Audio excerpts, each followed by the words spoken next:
Greetings and welcome to the Academy of Nature. I'm glad that we could be with you again this evening to share, as promised, our 2022 workshop number 1 from our Natureversity series is now in full effect. One of the things that we are going to begin to do is to break down all of the symbols and concepts that we present to you on a one-on-one symbol basis. Over the last year and a half, we've shown you a lot of the curriculum. I really appreciate hearing from you because it gives us a better idea of what is necessary in order for us to grow and to be able to meet the challenges that are set before us in our daily lives and moving ahead into the future. Two of our major concepts that we're going to discuss tonight in our first workshop centers around this concept, which, as I said before, surprisingly, a lot of you really received and related to this concept.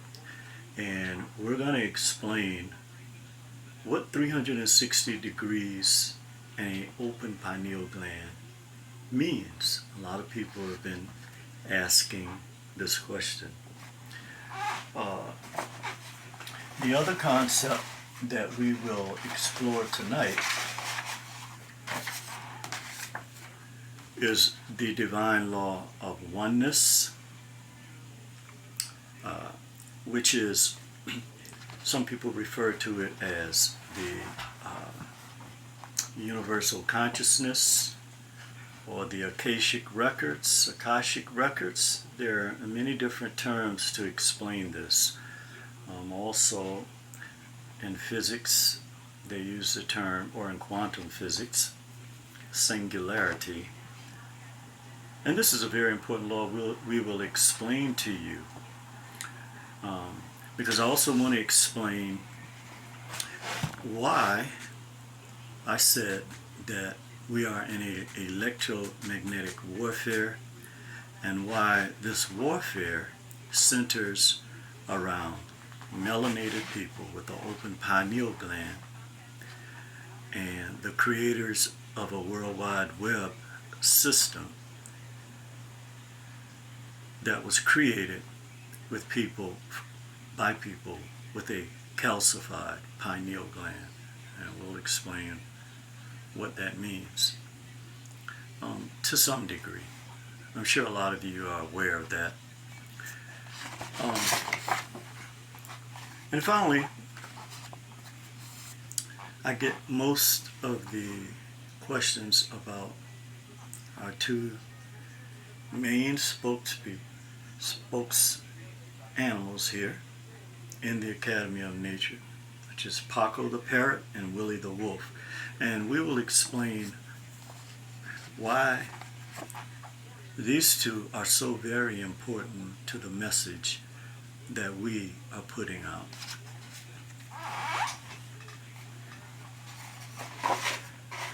So let's begin with the divine law of oneness. Okay, I'm sure, I hope you can get a screenshot. I know it's not inverted, but it's like you have dyslexia or something, but you can make it out. It's pretty clear. I'm going to explain this. So the reason why I say that the divine laws were corrupted into the tree of death is because let's look at the two main forces that affect us here on Earth, along with gravity. But electromagnetism affects us in ways that many of us are not aware of.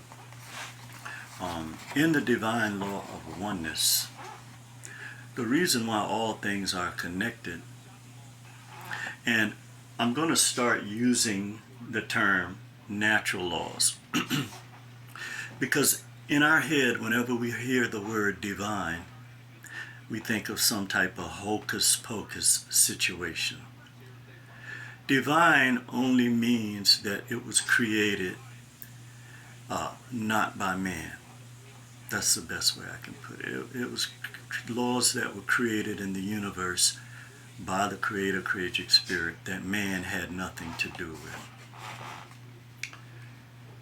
So we're going to break down the two sides of the tree of life and the tree of death. The tree of death representing the artificial world, and the tree of life representing the natural world.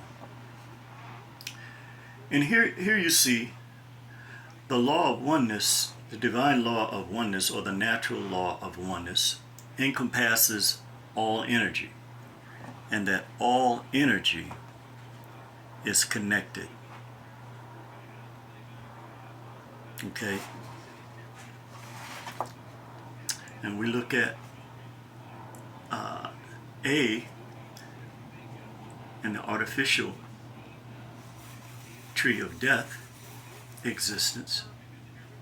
The main concept is division, divide and conquer. Now, without going into anything else, if you're really paying attention and focus, you can see already the natural conflict that exists here. Okay? Because if a divine law was created to connect all energy beings, then the tree of death and the artificial system that we live in, okay, its main weapon is division. And what does division do?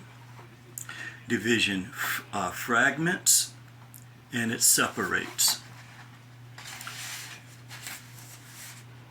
And so we see here that the God system represents the artificial tree of death, or the artificial intelligence. The natural divine or natural law of oneness represents the Creator.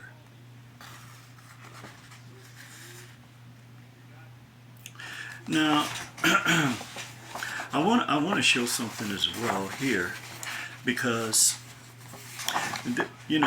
we use the word indoctrination a lot, but I want to show you what indoctrination means and how it's used in this system. Again, using our two main spokespeople here. Paco the Parrot and Willie the Wolf give us the best example of what we are trying to teach you about the divine law of oneness and the artificial representation and the tree of death and the corruption of divine laws. Because immediately when you, and this is where we have to comprehend what spirituality is, because our concept of spirituality, we have been taught backwards, in reverse. Okay? There are, and this is where we have been disconnected from nature and our true teachings through astrotheology. That when you're disconnected from source energy and you become divided, then you are subject to any type of interpretation or perception that someone creates that it does one or two things.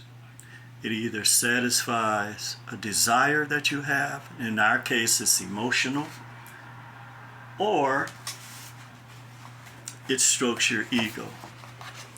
And this is why the other reason for division in the artificial world,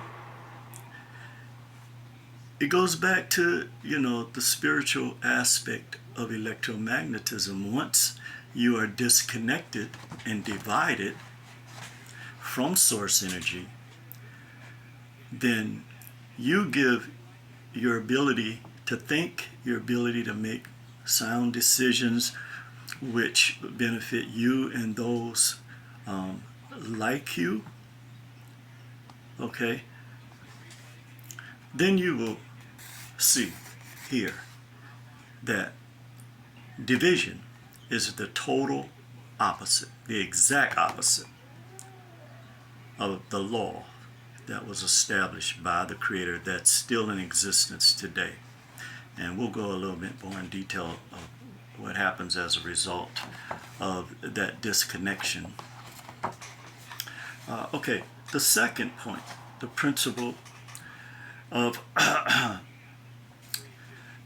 before we move on, the principle of connected consciousness is part of the law of divine oneness. So when I talk about divine retribution in nature, what people don't realize is you've been told and fooled and deceived in religion that repentance or other words like that have some value.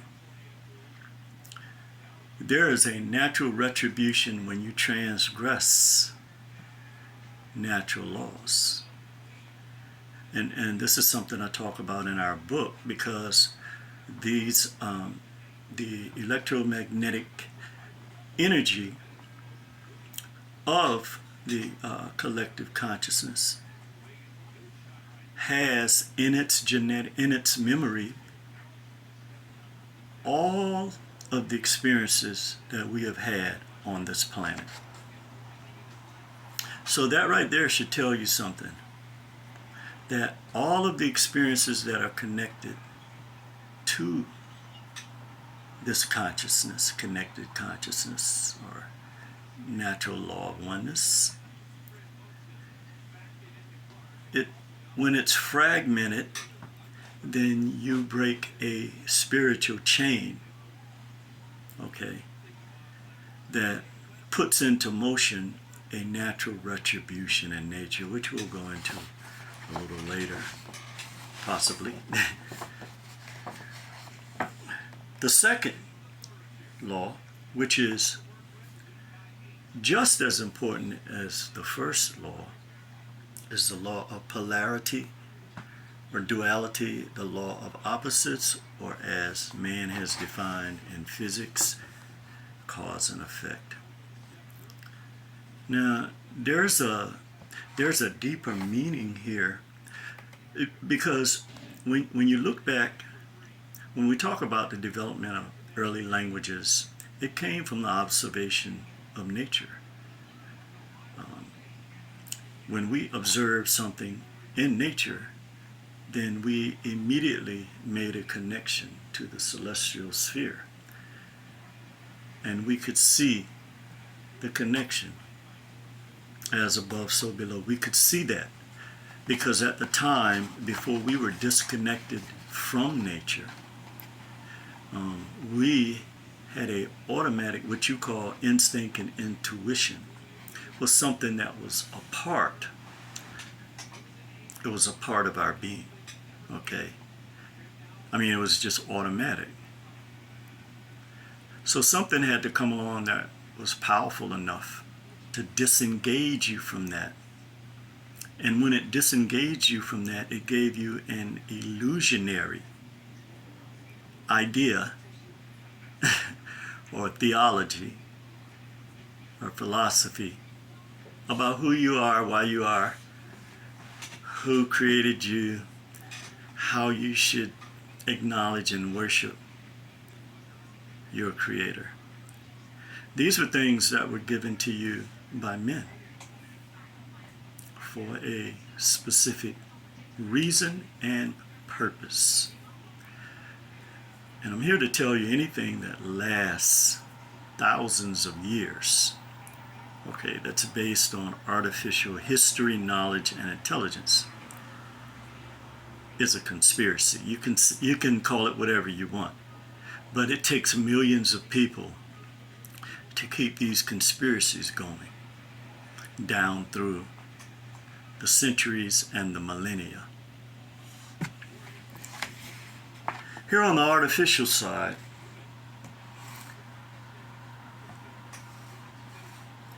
the law of polarity, its opposite here is the individual, which operates from a caterpillar status or a lower consciousness, because we all know the butterfly and the cocoon experience is the highest consciousness, higher consciousness that nature teaches us we must evolve to.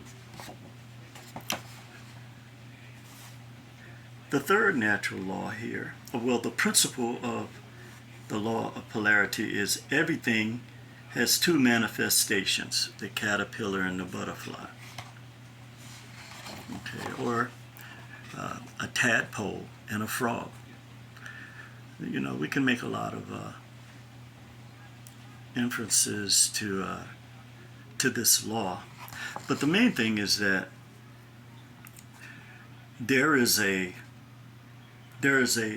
principle that says that when you move from beyond your lower consciousness to your higher consciousness, then you become a new individual, and this was corrupted and written in a way also to deceive you and play on your emotions. You don't become a new being, okay?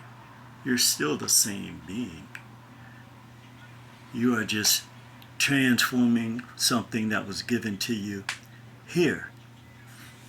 And it coincides with symbols and images, which we must begin to now. This is one of the missions of the Academy.